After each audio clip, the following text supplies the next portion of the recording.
All right, everyone, it's finally here, the final poster for Stranger Things Season 5. And look, if you think this is just some cool promotional art, you are missing the entire point. Oh no, this is a roadmap. It's a treasure map, really, packed to the brim with clues about the final battle for Hawkins, and today we are going to follow it to uncover every last secret. You know, for years now, these posters by Kyle Lambert have become more than just marketing. They're a whole tradition. They have always teased what's coming. I mean, remember the hints about Vecna's house, the mind flare? They're always full of these little details that don't quite make sense until you've seen the show. So the big question is, what is this final one trying to tell us? So let's treat this like a proper investigation. We're going to put on our detective hats and break this incredible piece of artwork down piece by piece. We'll look at everything from the corrupted landscape of Hawkins right down to the expressions on our heroes' faces, all to figure out what secrets it's holding for the final season. First up, let's talk about the setting, the battlegrounds of Hawkins. This absolutely unforgiving landscape takes up, like 2/3 of the poster? And for a very good reason, this is the stage for the final fight. The first thing that just jumps out at you is that enormous, ominous border, right? Now, based on what we've seen in the trailers, this has got to be that massive gateway to the Upside Down that just tore right through the Hawkins Public Library. And yeah, we've seen the military trying to seal it up, but its sheer size here on the poster that pretty much tells me they fail. This is going to be the grand entrance for Vecna's final assault. Okay, now draw your eyes down to the bottom right. You see that dark, foreboding tunnel? We've also seen the group running through that in the trailer. But here's the huge part. Lurking there, in the corner, is a Demogorgon. Now get this, this is the first time a Demogorgon has ever been featured on a main Stranger Things poster. That heavily implies we're in for a terrifying chase scene, and it's happening right there in that tunnel. And if we look over to the bottom left, we've got the WSQ radio station. This seems to be the gang's new base of operations, right? A safe haven, away from all the authorities. Its importance is probably all about communication. We know that sound can travel between dimensions, so this tower could literally be their lifeline. And well, that gives Vecna a crystal clear motive for wanting to tear it down, which, surprise, surprise, we also see him doing in the trailer. All right, we've set the stage. Now let's get to the heart of it, Vecna's ultimate plan. The characters are positioned right in the center of this poster, and believe me, their placement reveals the central and pretty chilling conflict of the season. Okay, pay very close attention here, because this might be the single most important detail on the entire poster.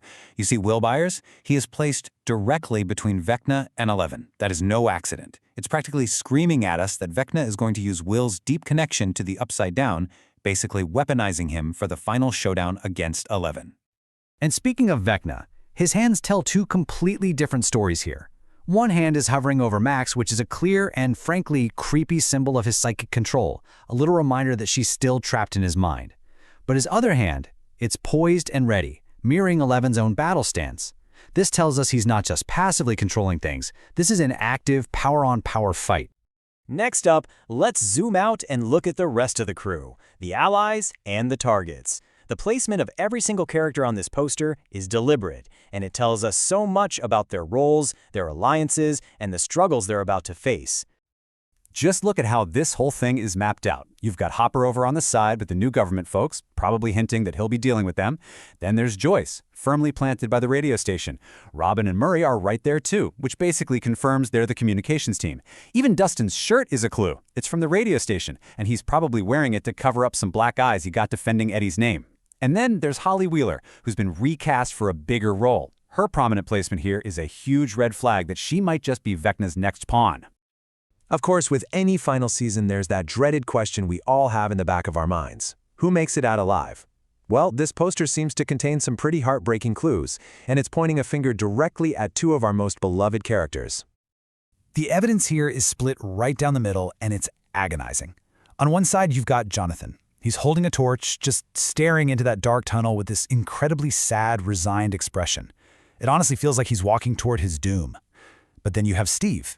He's positioned like a protector, right at the top of that infamous love triangle, and he's upgraded from a baseball bat to a chainsaw. I mean, come on. That's a weapon for high-risk, up-close combat. It is the classic setup for a heroic sacrifice. Finally, let's talk about the final clues and omissions. We have looked at everything that is on the poster, but sometimes, the biggest clue of all is what isn't there. After going through this poster with a fine-tooth comb, you start to realize there's one massive, series-defining presence, the original Big Bad, that is completely and very strangely absent. That's right. The Mind Flayer.